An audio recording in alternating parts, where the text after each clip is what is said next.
इसका भाग 3 यह पढ़ने वाले हैं। जैसे बच्चों हमने भाग पहले और दूसरे में क्या पढ़ा था?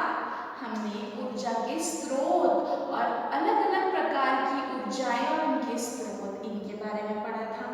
हमने उद्योग के बारे में पढ़ा था, हमने गोबर गैस के बारे में पढ़ा था और हमने काफी सारी चीजें पढ़ी थी। तो चलो हम आज इस पर कुछ अभ्यास करें। हिंदी पाठ्यपुस्तक मकरंद, पेज 56, पाठ 7, ऊर्जा के स्रोत।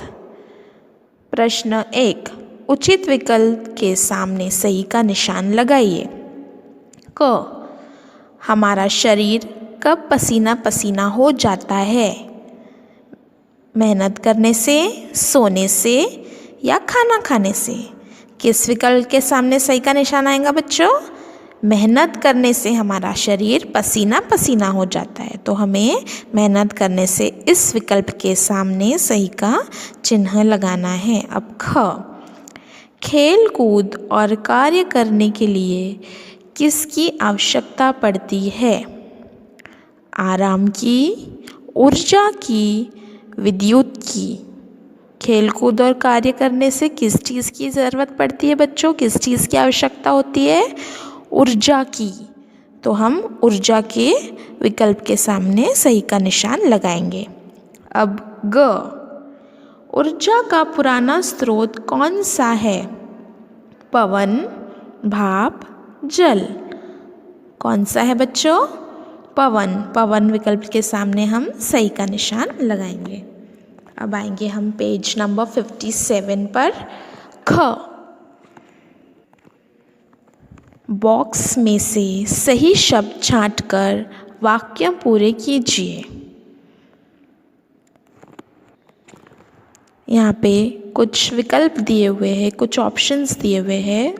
हमें वाक्य में जो शब्द जहाँ जहाँ लग रहे हैं हमें छांटकर उस जगह पर खाली स्थान पर लिखकर उस खाली स्थान को पूर्ण करना है। क, डैश ऊर्जा के स्रोतों में से एक है।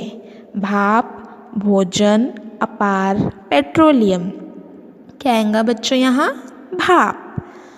ख, सूर्य ऊर्जा का डैश भंडार है।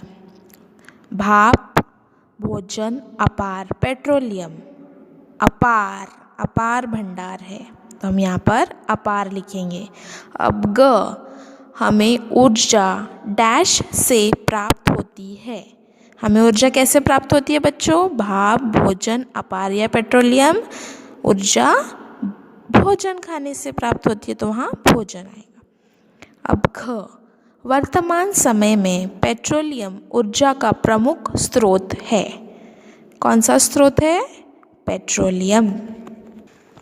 अब हम व्याकरण की तरफ आएंगे। व्याकरण और भाषा। दिए गए संयुक्त व्यंजन तथा द्वित्व व्यंजन को पढ़िए और लिखिए। यहाँ पे जो व्यंजन संयुक्त व्यंजन दिए हुए हैं उनको हमें पढ़ना है और वो जैसे लिखे हैं वैसे ही हमें सेम टू सेम नीचे के विकल्प पर लिखना है। नीचे के स्थान पे जो डैश दिया है उसके ऊपर सेम टू सेम वही व्यंजन, वही संयुक्त व्यंजन तथा द्वित्व व्यंजन को लिखना है। जैसे पक्का, मक्खी, क्यारी, बच्चा, मच्छर, डिब्बा, बस्ता, रास्ता। अब हम पेज नंबर 58 पर आएंगे बच्चों। राजन, विद्यालय, ब्रेड आदि नाम है। दिए गए शब्दों में से नाम शब्द छांट कर लिखे। दिए गए शब्दों में से नाम मीन्स नाउन छांट कर आदि सारे शब्दों को हमें लिखना है।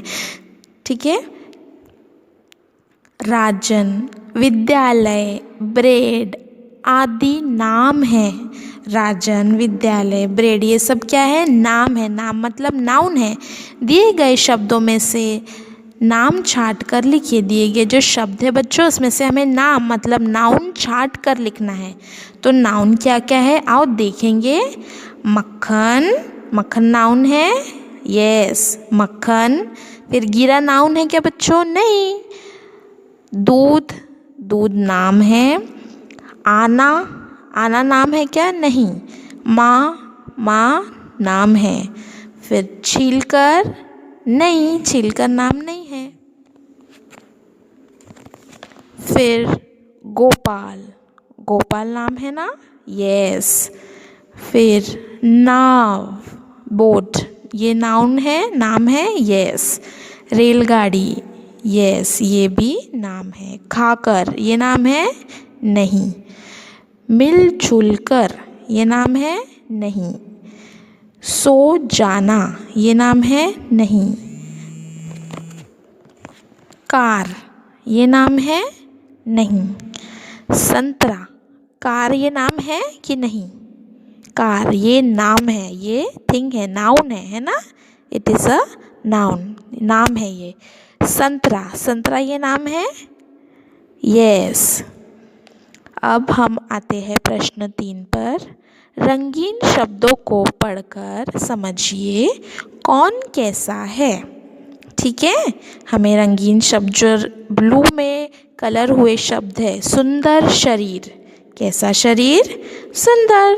तो जो भी शब्द हाईलाइटेड है, ब्लू कलर से कलर्ड है, हमें उसे समझना है वो कैसा है और वही सेम शब्द को हमें उस खाली स्थान पर लिखना है। ठीक है, चलो। सुंदर शरीर, कैसा शरीर? कौन सा शब्द हाईलाइटेड है रंग में? सुंदर, तो वही सेम शब्द हम लिखेंगे। स्वादिष्ट खाना, कैसा खाना बच्चों? स्वादिष्ट। ठंडी हवा, कैसी हवा? ठंडी। लाल गाड़ी, कैसी गाड़ी? लाल। कड़वा करेला, कैसा करेला? करेला कैसा होता है? कड़वा। ठीक है बच्चों, तो यहाँ पर हम हमारा अभ्यास ख़त्म करते हैं। मैं चाहती हूँ कि आप इन सारे चीज़ों को अच्छे से पढ़ें, ध्यान दें, इनकी मात्राओं पर ध्यान दें, शब्दों को ध्यान में रखें, याद करें और इसे समझिए। धन्यवाद।